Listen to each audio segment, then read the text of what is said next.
After bypass surgery, I dropped a message in the family chat. Can someone pick me up from a hospital? My son, Andrew, replied, grab a cab. I'm in the middle of a show. Margaret Hale added, why not stay another month? The house is finally peaceful. That evening, when my face hit the local news, there's 67 missed calls stacked up, and I let every one of them ring. What I did next changed everything. Before we go any further, don't forget to subscribe to the channel and comment below where you're watching from. Pain cracked through my chest like a live wire. I jerked awake under a ceiling the color of old ice, machines ticking in uneven rhythms at my bedside. Plastic tubing curled across my arms. Tape tugged at skin I didn't recognize as mine. I tried to rise. My body warned me off of the howl that started in my sternum and burned outward. My chest was wrapped tight, as if someone had rebuilt me with lumber and banding straps. The air felt thin. The room swam, steadied, swam again. Mr. Hale, you're with us. A woman in a white coat stepped into focus. Calm eyes behind wire rims, voice steady like a metronome. I'm Dr. Evelyn Brooks, your cardiologist. Tell me how you're feeling. Like a truck backed over me and changed its mind, I rasped. My throat was dry sandpaper. Dr. Brooks glanced at the monitor, then back to me. You had an emergency triple bypass 2 days ago. During the operation, your heart paused for 47 seconds. We restarted it, and your rhythm is stable now. 47 seconds. Long enough to measure a lifetime in regrets. So, am I going to make it? You are, she said, checking my pulse with practiced fingers. You'll recover here about 2 weeks. Then we'll ease you into normal activity. 2 weeks. I let my gaze drift to the small window. Winter light over Dallas. A gray January that made the skyline look etched in pencil. No flowers. No cards. No sign that anyone had sat here and worried. A soft knock, and a nurse slipped in with the kind of quiet that only comes from years on the floor. I'm Nurse Clara James. I'll be with you this shift. She checked the 4, adjusted the dial, and the pain's sharp teeth dulled a notch. Pain level now, she asked. Dropping. I managed. Dr. Brooks pulled a chair close. Quick cognitive check, Mr. Hale. What year is it? 2025. And the month? January. Good. She offered her hands. Squeeze for me. I tried. The grip felt like fog where strength should be, but she nodded. Motor function is on track. Memory solid. Today is about pain control and breathing exercises. Tomorrow we'll stand. Short hallway walks after that. She tapped notes into her tablet and gave me a look that was both professional and human. You've been through a lot, but the hardest part is behind you. They left me with the hum of equipment and the faint rattle of the HVAC. I reached for my phone on the tray, hands shaking more from everything unsaid than from anesthesia tremors. Notifications bloomed across the screen. News alerts, pharmacy reminders, junk. I opened the family chat. Nothing from Margaret. Nothing from Andrew. 47 seconds without a heartbeat. And somehow the world, my world, hadn't noticed. I set the phone down, stared at the perforated ceiling tiles, and inhaled until the pain nipped, then exhaled slow. If being brought back gives you anything, it's clarity. I'd been given a second clock. I wasn't going to waste it. Dr. Brooks reappeared in the doorway. We'll start breathing exercises on the hour. Rest while you can, Mr. Hale. Rest. For the first time since the lights went out inside me, I closed my eyes and let the room hold. Not peace, preparation. When Nurse Clara James stepped out, the room shrank to the soft tick-tick of monitors. I eased a hand toward the nightstand and fumbled for my phone. The lock screen bloomed with junk, news pings, promo emails, refill reminders. Everything except what I needed. I scrolled, hunting for my family. No missed calls. No text from wife Margaret Hale. Nothing from son Andrew Hale. The family chat was a quiet museum. 3 weeks back, Margaret was venting about the store being out of her favorite yogurt. Before that, Andrew wanted cash for urgent car repairs. Not a single line about my surgery. Not one, "How are you, Dad?" I set the phone down, fingers unsteady, and stared at the flecked ceiling tiles. 47 seconds without a heartbeat. And apparently the world at home didn't skip one for me. No call, no message. The antiseptic in the air tugged open a door I'd been holding shut. Memories spilled out. Summer 2020, Arlington heat pressing down while I tried to plant tomatoes.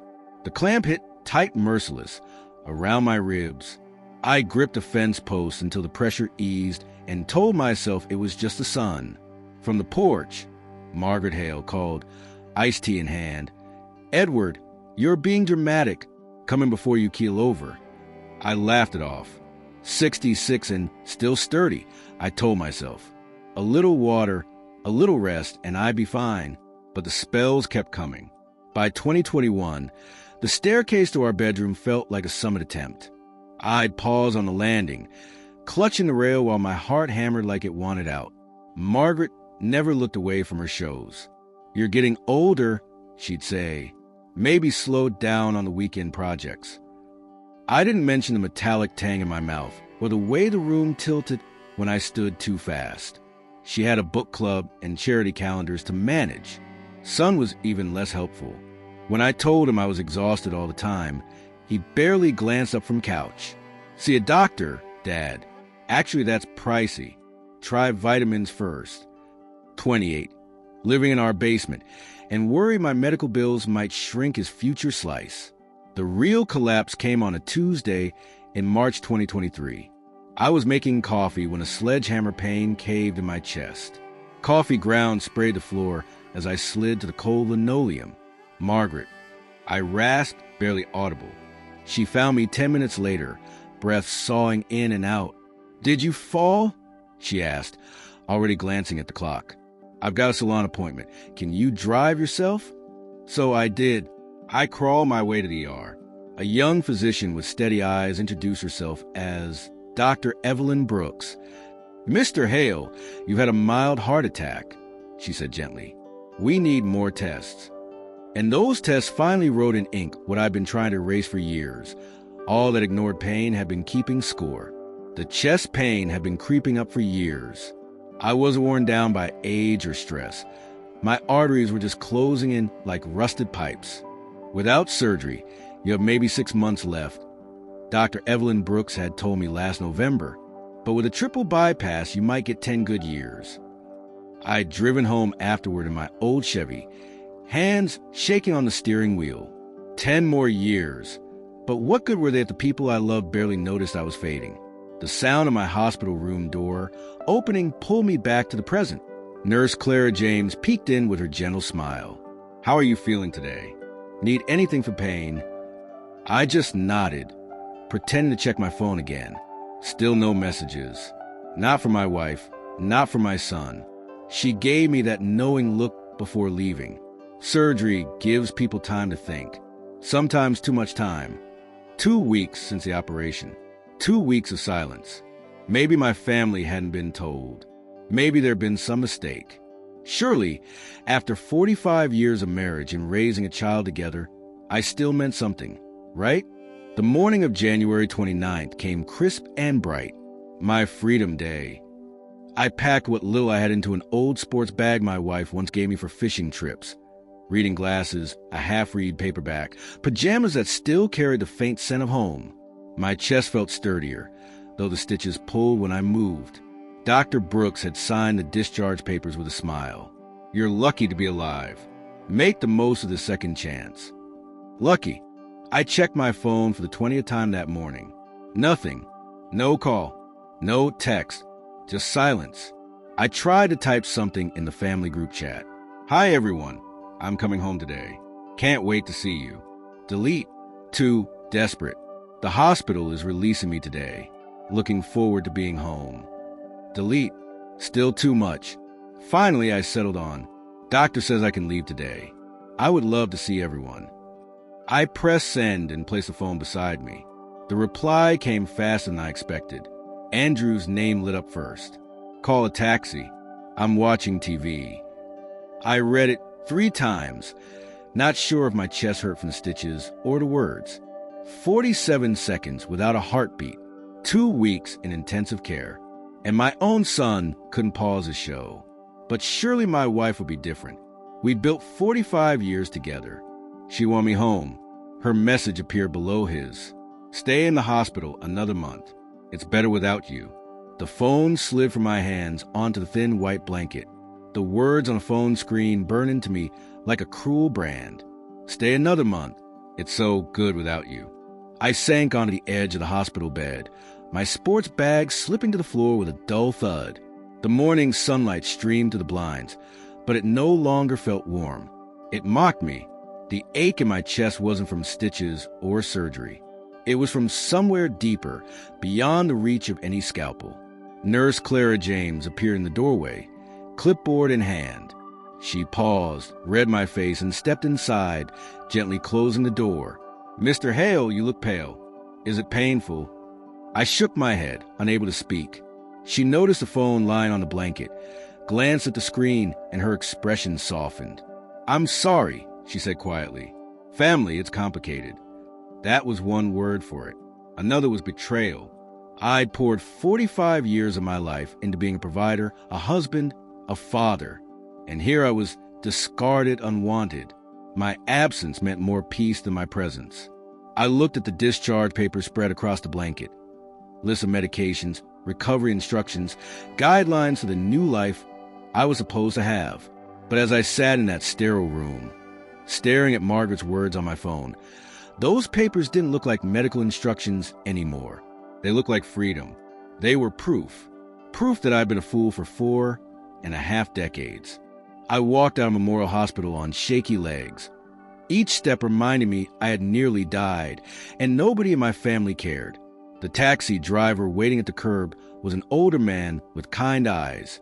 His voice was warm, almost too kind for the day I was having. "Tough day at the hospital, amigo." "Tough 45 years," I muttered before I could stop myself. He gave me a glance in the rear-view mirror as we merged into traffic. "Surgery?" I nodded, sinking back into the seat, clutching the crinkled discharge papers. And suddenly, another memory surfaced. Another time I held papers that meant change. It was 1983. Andrew was just a baby, and I was 25, still full of fire. I had saved for 2 years to buy a Harley-Davidson. That bike made me feel alive every time I turned the key. But babies don't need motorcycles. They need cribs. "The bike has to go," Margaret had said, bouncing Andrew on her hip. "We need the money for the baby furniture." I polished that chrome one last time before placing the for sale sign on it. $3,200 for freedom. Traded away for responsibility. I told myself it was temporary. Someday I'd ride again. As the taxi rolled past a motorcycle dealership, rows of shining bikes glinting in the afternoon sun, the ache in my chest returned. Not from the surgery, but from what I had surrendered. "Family's tough sometimes," the driver said softly. "Mine, too." Another memory came unbidden. 1996. We had been planning our delayed honeymoon. 15 years later, but finally in reach. Paris in springtime. I'd been putting in overtime at the plant, counting the days. Then came Andrew's college acceptance letter. "Europe will always be there," Margaret had said through tears, ripping up the brochures. "His education comes first." And just like that, Paris became another dream packed into a box. The taxi moved through downtown, the mirrored towers reflecting the gray February sky. Another memory hit me. 2004. I was exhausted, pulling double shifts while Margaret sat home watching her shows. One night, I collapsed into my recliner and asked, "When do I get to rest?" "When Andrew graduates and gets a good job," she promised. "Then we'll have time for ourselves." But Andrew graduated, and instead of independence, he came asking for more. Rent, a car loan, then seed money for his grand business idea. The worst of it was 2011. He had big dreams of launching a design business. I signed the loan papers, putting up our house as collateral, while he scribbled ideas on napkins. "This is it, Dad. 6 months, and I'll pay you back with interest." For months later, it folded, and I spent 3 years working extra hours just to pay off his debt. The taxi turned onto familiar Arlington streets, and my chest tightened. not from surgery, but from decades of sacrifice that seemed to mean nothing. The taxi rolled past the old elementary school, where I once coached Andrew's little league team, trading my own dreams for weekends on the field. Then past the park where I used to push Margaret on the swings during our courtship, back when she looked at me like I was her hero instead of her wallet. "You got people picking you up?" The driver asked as we neared my neighborhood. I thought about the text still burning on my phone. "Call a taxi. Stay another month. It's so good without you." "No," I said quietly. "I think I'm done being picked up." The house appeared around the corner. White siding, green shutters, the lawn I'd mowed every Saturday for over 20 years. It should have looked like home. Instead, it looked like a monument to my stupidity. I paid the driver and stood on the sidewalk staring at the place I had sacrificed everything to build. 45 years of mortgage payments and maintenance work. So Margaret could host her book clubs and Andrew could sit in comfort with his gaming setups. The driver pulled away, leaving me alone with my thoughts, facing not a home but a crime scene of wasted years. The key felt heavier than ever as I turned in the lock. The door creaked open into darkness. Even the air smelled different. Stale, careless, like I'd stepped into a stranger's life. I flicked the switch. Light exposed the truth. Mail piled high on the entry table. Unopened bills, junk, and letters tossed aside. Margaret's shoes lay in a heap next to Andrew's muddy sneakers. The living room was worse. Andrew's gaming gear sprawled across the space like an explosion. Energy drink cans pyramid on the coffee table. Pizza boxes stacked against a recliner I had bought with overtime wages 15 years earlier. They'd been celebrating. My absence hadn't caused grief. It had brought them comfort. The kitchen confirmed it. Dirty dishes towered in the sink, and the trash overflowed with takeout boxes. The refrigerator wasn't stocked with basics. It was filled with expensive wine and premium ice cream. Luxuries they bought while I was lying in a hospital bed, fighting for my life. But the final blow came in my study. They had turned into a storage closet. Boxes of Margaret's craft supplies covered my desk. Andrew's old computer junk filled the shelves. Dust coated the family photos I had arranged with care. I sat heavily in the only chair not buried under their mess. The safe combination still lived in my memory. Andrew's birthday. How fitting. The lock gave way with a soft click. Inside sat my will in its blue legal folder. I pulled it out, steady hands holding shaky truths. To my beloved wife, Margaret Hale, the house and personal property. To my son, Andrew Hale, all financial assets, including retirement accounts, to be divided upon my death. Beloved wife, I laughed bitterly.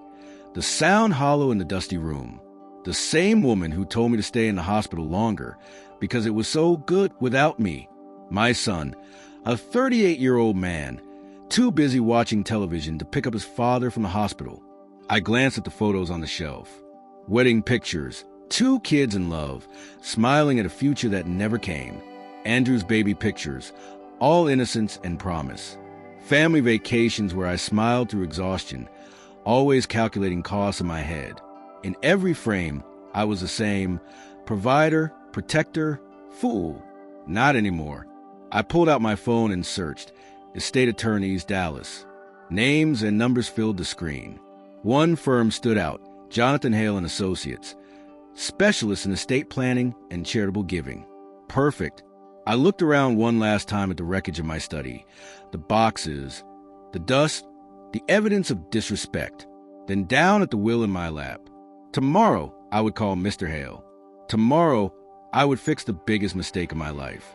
Tonight, I would plan exactly how to give my family what they truly deserved. Nothing. A week later, the elevator carried me up floor after floor of a Dallas high-rise. 15 stories above the streets, Jonathan Hale waited with the power to rewrite my family's future. 7 days of planning. 7 days of research. 7 days of clarity. And now, justice was only a signature away. I had spent a week researching the right place for my estate. The American Heart Disease Foundation stood out, a charity that actually helped families during cardiac emergencies. People who valued life instead of wasting it. The elevator doors slid open to a polished hallway lined with mahogany and brass.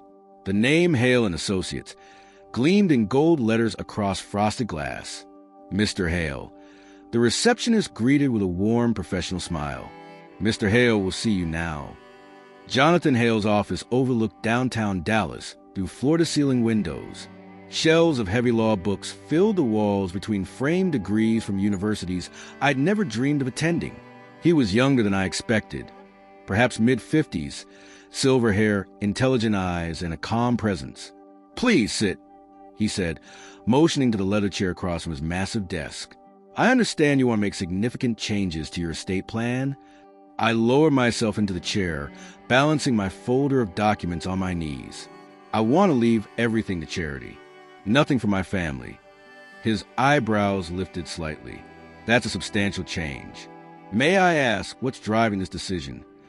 I told him about the surgery, about being clinically dead for 47 seconds, about the 2 weeks in the hospital without a single call, about coming home to find Margaret and Andrew living in comfort, spending freely while I fought for my life.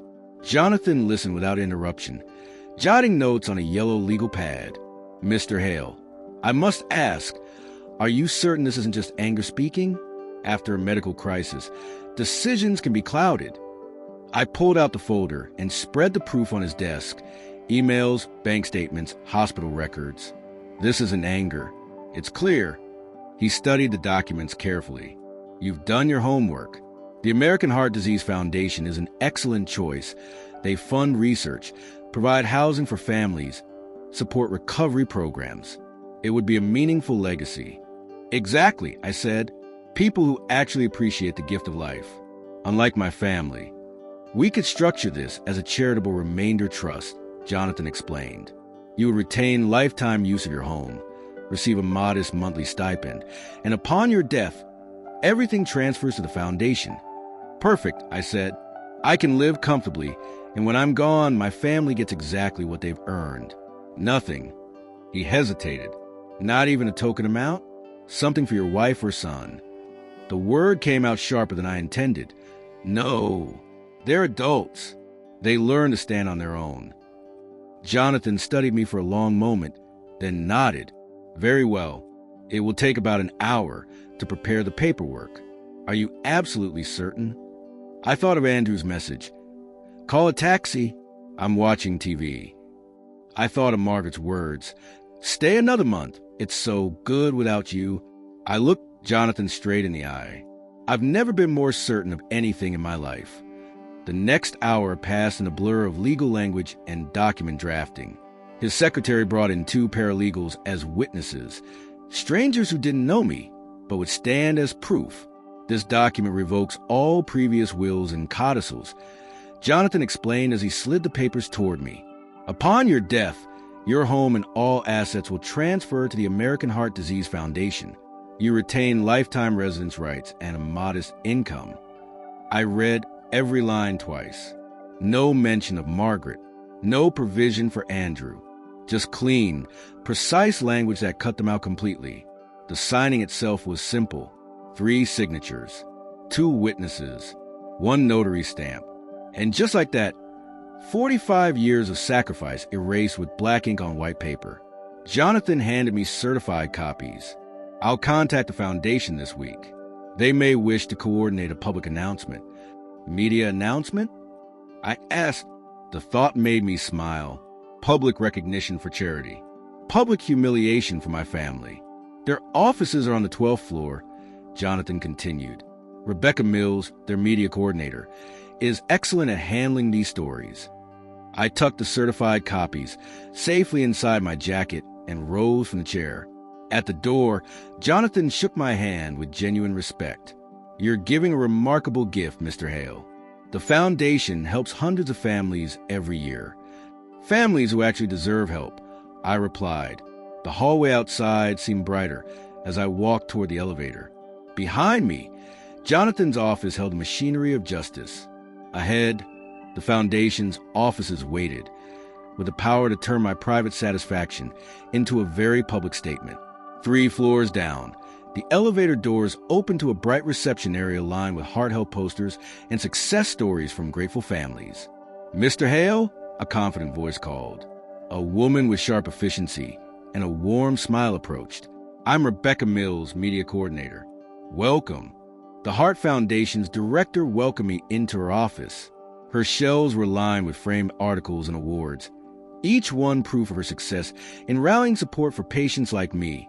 She gestured toward a padded chair opposite her desk. Your attorney said you're considering a public donation. She began warmly. I'd like to hear your story in your own words. So I told her everything.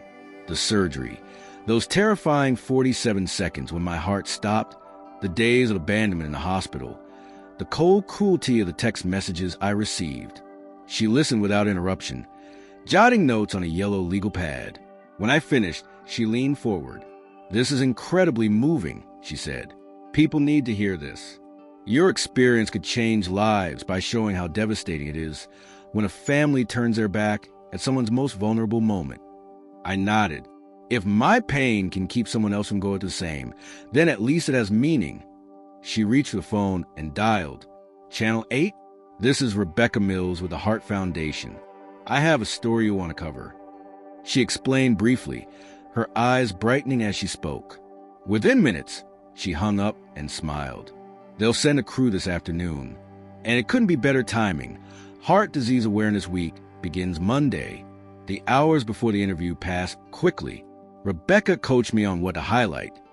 The importance of emotional support and recovery, the mission of the foundation, and most of all, the truth about my family's betrayal. Don't soften it, she urged. Authenticity is what people respond to. Speak straight from your heart. By noon, we were downtown at Channel 8 studio. The producer, Jennifer, understood instantly why the story mattered. A man gives away his home after being abandoned by his own family? Viewers will connect with this immediately, she said firmly. The studio lights glared, but I felt strangely calm. The interviewer, David Martinez, had a rare mix of compassion and professionalism. Mr. Hale, he asked gently, what went through your mind when you read those messages from your family? I steadied myself before answering.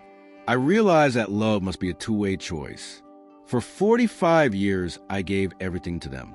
But when I needed them most, they chose themselves.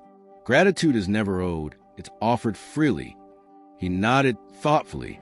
And why give specifically to heart research? Because the doctors and nurses fought to bring me back when my heart stopped for 47 seconds. My family didn't seem to care whether I lived or died. But medicine and the people behind it saved me. After the studio session, the news crew followed me back to my house in Arlington. Neighbors peered through curtains as the van pulled into the driveway. The cameras captured the brick home that would soon belong to the foundation. Inside, David asked more personal questions as we sat in the living room. It was the same room where Andrew had stretched out his gaming consoles while I lay in the hospital. This is where you came back after surgery? He asked. Yes, I answered quietly. And it's where I realized they'd been living in comfort without me, hosting gatherings, ordering expensive takeout, even turning my study into storage space. I came back to a house full of life, but none of it included me. The camera swept over the family photos on the mantle, wedding portraits, Andrew's graduation pictures, vacations, all reminders of the decades I had sacrificed and how hollow that devotion turned out to be. David's final question was direct. Do you regret this decision? I looked straight at the lens. My only regret is that it took me 68 years to see my own value. The crew wrapped up just before evening. David shook my hand firmly. This will air at 6 tonight, and I expect it'll spread far beyond our station. That night, I sat alone at a quiet restaurant while my phone buzzed with updates from Rebecca about the social media rollout. The story was already gaining momentum. The Foundation's online team was ready to capitalize on the story's impact. At exactly 6 o'clock, I watched myself on the restaurant's television. The news anchor introduced the story with perfect dramatic timing. A Dallas area man is making headlines tonight after donating his house to charity. But it's the reason behind his generosity that has everyone talking. My face filled the screen. Calm, dignified, telling the truth about family betrayal and medical abandonment. The segment included footage of my house, my explanation of the foundation donation, and Rebecca's comments about the importance of supporting cardiac patients. The restaurant was quiet, but I could see other diners glancing at the television, then at me. Some looked sympathetic. Others seemed outraged on my behalf. My phone remained silent throughout dinner. Rebecca had advised me to let the story spread naturally before checking social media responses. By tomorrow, she predicted, the story would be everywhere. As I drove home, I wondered if my family had seen the broadcast. They watched the local news religiously, usually complaining about the weather or arguing with the political coverage. Tonight, they'd see their own cruelty broadcast to thousands of strangers. Tonight, they'd realize their comfortable life was ending. The garage door opened to reveal the same house I'd left that morning. But everything had changed. By tomorrow morning, Andrew Hale and Margaret Hale would understand that their 45 years of taking me for granted had finally caught up with them. I turned off the television and went to bed, sleeping peacefully for the first time since my surgery. The evening news was just background noise in the Hale living room. Margaret flipped through her magazines while Andrew divided his attention between his video game and the television. Leftover pizza boxes and empty soda cans showed how comfortably they'd settled into life without Edward Hale. Another boring day, Andrew muttered, mashing buttons on his controller. Nothing ever happens in this stupid town. Margaret looked up from her magazine. At least we don't have to deal with your father's constant worrying. Remember how he used to fuss about every little expense? They both laughed, completely unaware that their world was about to explode. The news anchor's voice changed tone that a Dallas area man is making headlines tonight after donating his house to charity. But it's the reason behind his generosity that is everyone talking. Andrew's game controller slipped from his fingers. The house on the television screen looked exactly like theirs. Same white siding, same green shutters, same oak tree in the front yard. "Mom," Andrew whispered, "that's our house." Margaret's magazine fell to the floor. They stared at the screen in growing horror as the camera panned across their property. This couldn't be happening. This had to be some mistake. Then Edward Hale's face filled the screen. "Oh my God," Margaret breathed. "That's your father." They listened in stunned silence as Edward explained the situation to the interviewer. Heart surgery, clinical death for 47 seconds. Family abandonment at the hospital. When I asked my family to pick me up from the hospital, Edward said calmly, my son told him to call a taxi because he was watching television. My wife said I should stay another month because it was so good without me. Andrew's face went white. Those were his exact words. Margaret covered her mouth with both hands, recognized her own cruel message broadcast to the entire Dallas area. "This is impossible," Margaret screamed at the television. "He can't do this. That's our house." The news segment continued with Edward explaining his decision to donate everything to the Heart Disease Foundation. No mention of family inheritance. No provision for Margaret or Andrew. "Call him." Margaret grabbed Andrew's arm, shaking him. Andrew fumbled for his phone, hands trembling as he dialed his father's number. The call went straight to voicemail. "Dad, it's Andrew. We just saw the news. What are you doing? Call us back immediately." Margaret snatched the phone and tried again. Voicemail. "Edward Hale, this is your wife. You call me back this instant. This is insane." They called repeatedly for the next hour. After the 10th attempt, Edward Hale's phone stopped ringing entirely, going directly to voicemail every time. Meanwhile, the story was exploding on social media. Andrew's Facebook feed filled with shares of the news segment. Friends and neighbors were commenting, recognizing their house, expressing outrage at the family's behavior. "Look at this." Andrew showed his mother the screen. "Everyone's calling us monsters. They're saying we deserve this." Margaret was crying now, mascara streaming down her cheeks. "Where will we go? We have no money. Everything is in his name." The reality was sinking in.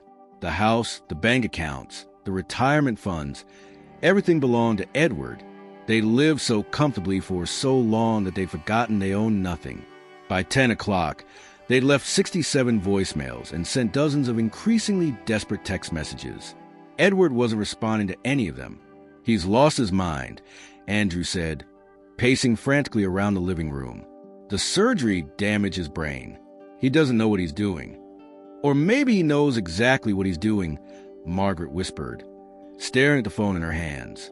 Maybe this is revenge. They spent the rest of the evening trying to process the magnitude of their situation. No income, no savings, no property. Andrew had never held a real job, and Margaret hadn't worked in 30 years. What do we do? Andrew asked his mother around midnight. How do we fix this? Margaret wiped her eyes and looked around the living room at Andrew's expensive gaming equipment, her designer magazines, the comfortable life they'd built on Edward's sacrifices. We wait for him to come home, she said grimly, and we make him understand that family is family, no matter what. They positioned themselves in the living room where they could see the driveway. Margaret made coffee to stay awake. Andrew charged his phone to keep calling. Neither of them slept that night. They sat by the window, watching for headlights, preparing arguments that might save their comfortable life. But deep down, they both knew something had fundamentally changed. The man they'd taken for granted for 45 years had finally stopped taking it. They'd been waiting since dawn, rehearsing words that might save their comfortable life. Margaret sat by the front window, a coffee cup trembling in her hands. Andrew paced behind her, phone clutched like a weapon he didn't know how to use. The sound of Edward's key in the lock made them both freeze. This was it, their chance to fix the disaster they created. Edward stepped through the door at 8:30, unhurried and calm. He found them blocking his path to the kitchen, their faces desperate and determined. Dad, Andrew stepped forward aggressively. What is this madness? We're your family. Edward removed his jacket slowly, hanging on the hook by the door. Family? His voice was conversational, almost pleasant. When I was in the hospital, fighting for my life, did either of you call even once? We were busy.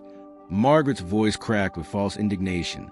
You know how hard it is to manage everything without you? So hard that you told me to stay another month in the hospital. Edward's tone remained steady, but his eyes were ice cold. Because it was so good without me. Andrew's prepared arguments crumbled under his father's calm stare. That was a joke. We didn't mean it seriously. 67 phone calls last night, Edward observed, walking past him toward the kitchen. Funny how you can find time to call when your inheritance is threatened. They followed him like desperate satellites, talking over each other in their panic. Dad, please listen to reason. Edward, you're not thinking clearly. The surgery affected your judgment. We love you. We've always loved you. Edward filled a coffee maker with methodical precision, ignoring their increasingly frantic pleas. When Margaret grabbed his arm, he looked down at her hand with such cold attachment that she immediately let go. You have 24 hours to leave this house, he said quietly. The words hit them like physical blows. Margaret staggered backward. Andrew's face went white. Where will we go? Margaret's voice was barely a whisper. We have no money. That's no longer my problem. Edward's complete emotional detachment was more terrifying than any anger would have been. This wasn't a man who'd spent 45 years putting their needs first. This was someone entirely different. You can't do this.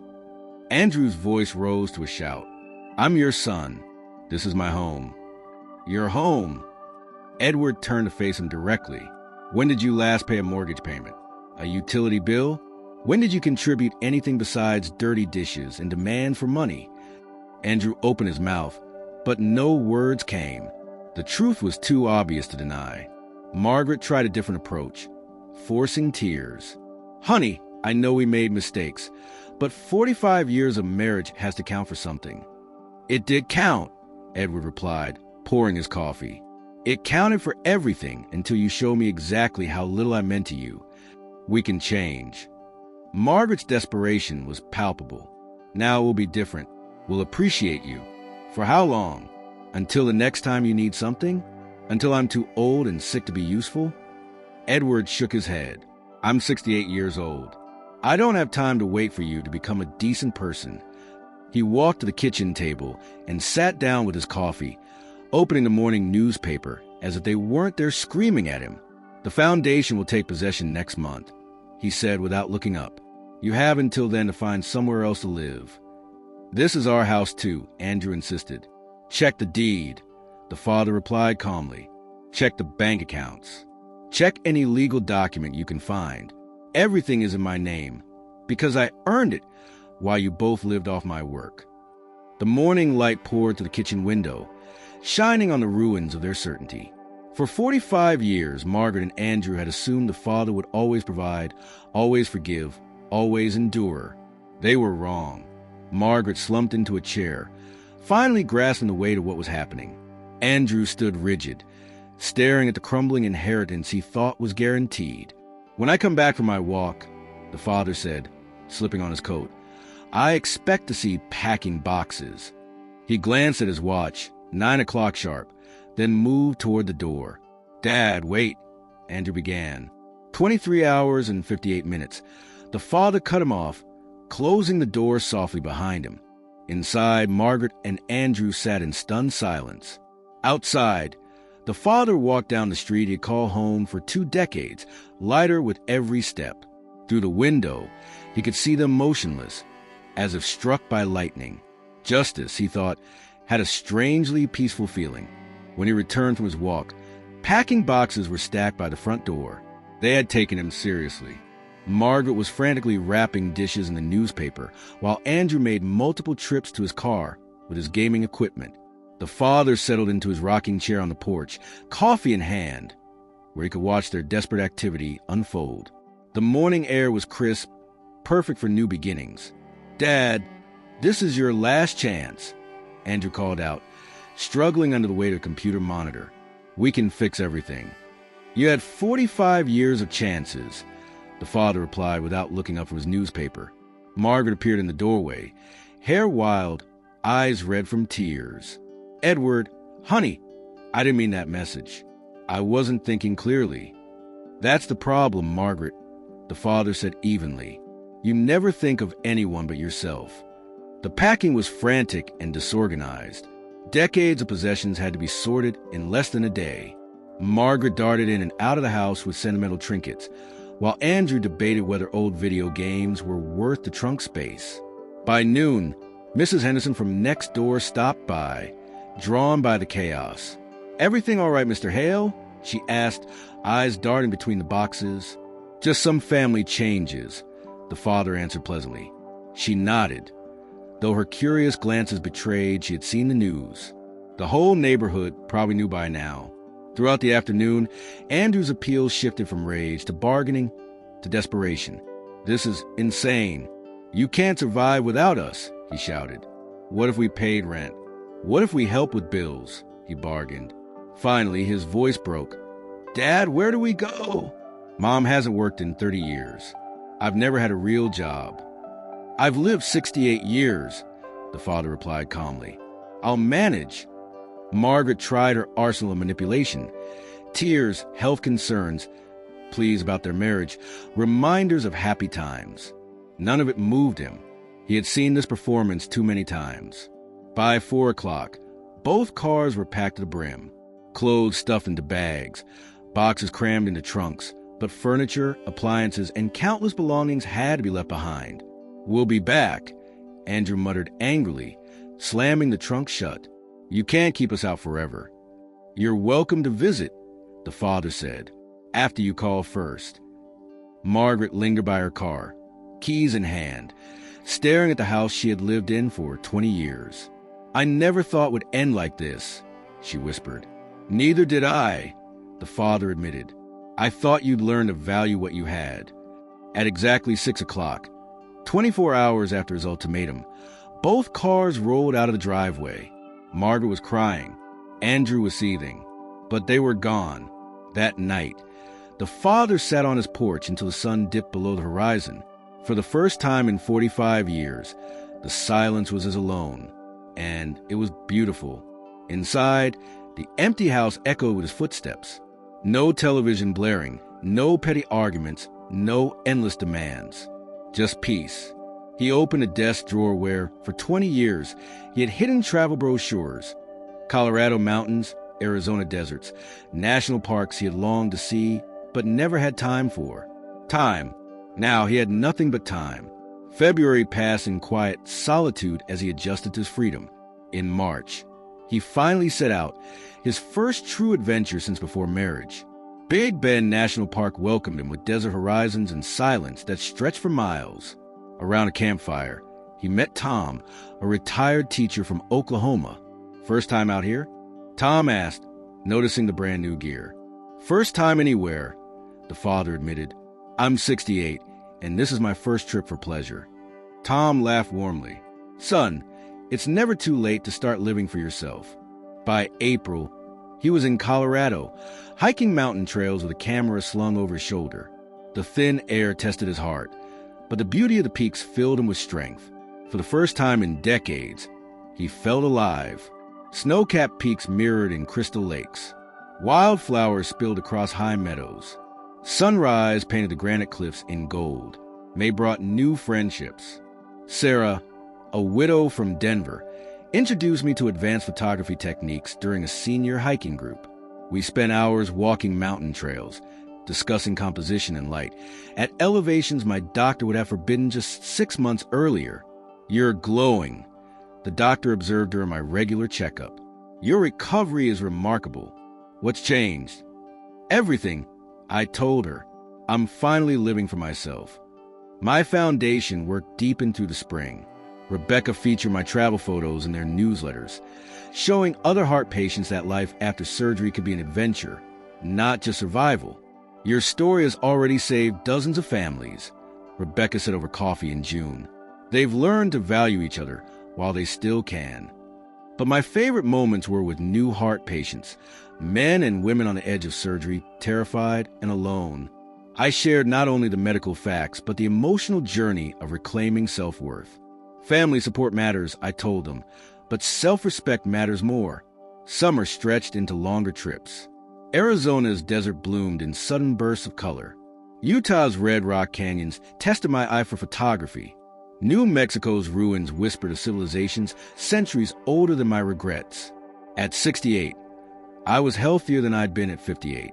Hiking, clean air, stress-free living, and purpose-filled days reshaped not only my body, but also my spirit. Tom and Sarah became steady traveling companions. We met at different parks, shared campfires, and explored trails together. For the first time in my adult life, I had friends formed by shared interests, not family obligation.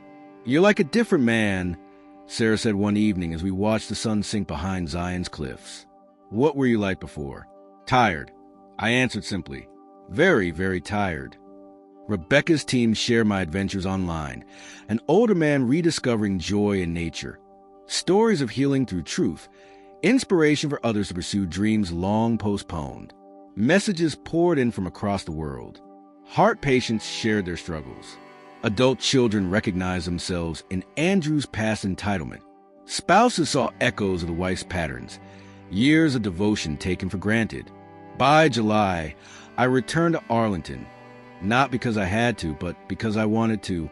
The house felt different now, a sanctuary instead of a prison. One afternoon, I was reviewing my Colorado photos at a cafe downtown when a shadow crossed my table. Looking up, I saw Andrew. He stood uncertain, yet different, cleaner, more adult. His gaming shirts had been replaced by business casual clothes, and his stance carried a new weight of responsibility. "Dad," his voice was tentative. "Can I sit down for a minute?" I gestured to the empty chair. Curious.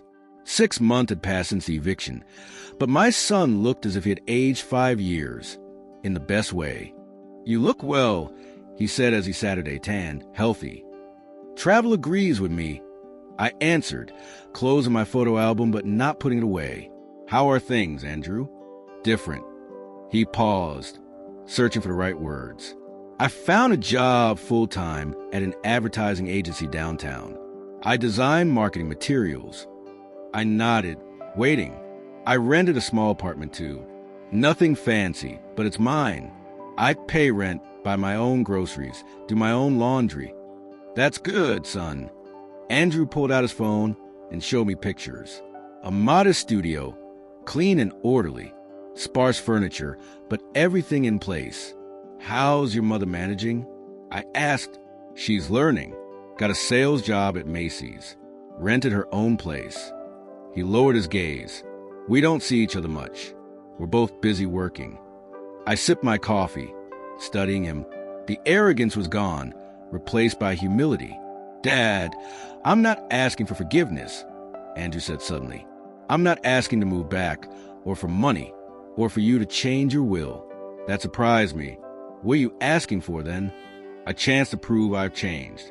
Maybe we could meet for coffee sometimes. Like this, if you want to." I showed him a few photos from my Colorado trip. His eyes lit up with genuine amazement as I spoke of mountain hikes, starlet camps, and photography lessons with new friends. "I never knew you wanted to do any of this," he said softly. "I never had the chance," I admitted. Andrew nodded, a quiet understanding settling between us. "I've been thinking about that a lot. About how much of your life you gave up for us. How we just took it for granted. The foundation work keeps me busy too," I said, holding up a newsletter that featured my recovery story, meant to help other families avoid the same mistakes we made. Are we a cautionary tale now? I asked myself. No, more like a learning opportunity for everyone involved. We spoke for another hour. My son shared details about his new job, the endless deadlines, difficult clients, but also the satisfaction of finally earning his own paycheck. He asked me about my travels, curious about the places I had been and the ones I still wanted to see. "I understand if you don't want a relationship," he said as we got ready to leave. "I understand if trust needs to be rebuilt slowly. But I want you to know I get it now. What we did to you, how wrong it was." I walked with him out to the parking lot. His car wasn't anything fancy, just an older sedan, but it was clean and well kept. A small sign of responsibility. "Son," I said as he reached for the door, "maybe we could do this again in a month or so." His smile was cautious, but hopeful. "I'd like that." "No promises about anything else," I clarified. "I'm not changing my will back. I'm not looking for the old kind of father-son relationship. But maybe we can build something new, something healthier." "I understand," he said. Then after a pause, quietly, "And Dad, I'm glad you're happy." Finally, I watched him drive away, noticing how carefully he checked his mirrors, how he signaled properly at every turn.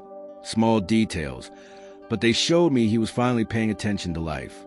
The afternoon sun was warm on my shoulders as I walked back to my own car. Tomorrow I had plans to head to Arkansas to explore the Ozark Mountains. Next month, maybe Maine for the fall foliage. My phone buzzed with a message from a friend. "We found a great campsite in Utah for October. Interested?" I typed back quickly, "Absolutely. Send me the details." 6 months ago, I was a dying man, ignored, abandoned, and bitter. Now I was alive, healthy, and surrounded by people who chose to be in my life, not those who stayed out of duty. That difference, I realized, was everything. I drove home through familiar streets, past neighbors waving from their gardens, past the foundation office where the next awareness campaign was already in planning. Finally, home, to a house that was truly mine. A life that I had rebuilt one careful choice at a time. Some stories end with dramatic reconciliations. Mine ended with something far more valuable. The quiet satisfaction of a man who had finally learned to value himself as much as he once valued others. And maybe, just maybe, the chance that love could grow again, this time in healthier soil than obligation. The sun was setting as I pulled into the driveway, painting the sky with the same colors I once photographed in Colorado. Beautiful, peaceful, and entirely my own. If you felt the weight of this story, give it a like, and don't forget to subscribe to the channel. Share your thoughts in the comments below. I'd love to know what you think. And when you're ready for the next story, just click the box on the left. Thank you for watching.